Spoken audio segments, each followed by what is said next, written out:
Ahli-ahli yang berhormat sekalian, dalam merencana agenda perhubungan negeri, beta ingin berpesan bahawa setiap pelaksanaan dalam apa-apa jua perkara hendaklah berlandaskan undang-undang dan peraturan berkuat kuasa.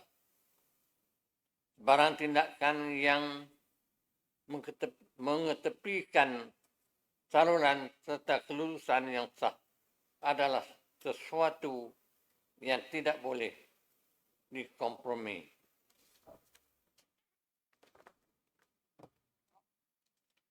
Dalam hal ini, beta memandang serius isu rumah ibadat bagi semua agama dibina tanpa kelulusan yang sah.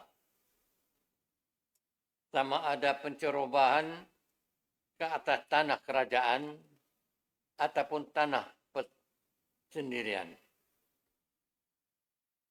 Beta dengan tegas melarang sebarang usaha mempolitikkan isu agama, termasuk cubaan pihak tertentu yang mengambil kesempatan menangguk di air keruh demi kepentingan sempit sehingga boleh memecah belahkan masyarakat.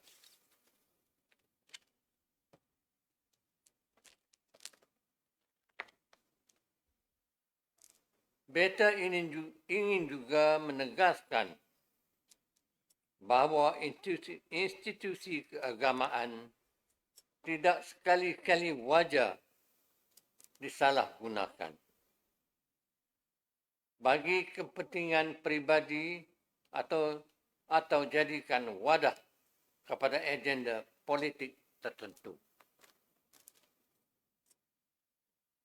Sehubungan ini, beta menyeru agar pihak berkuasa yang berkaitan bertindak secara tegas dan proaktif dalam melaksanakan penguatkuasaan berlandaskan undang-undang.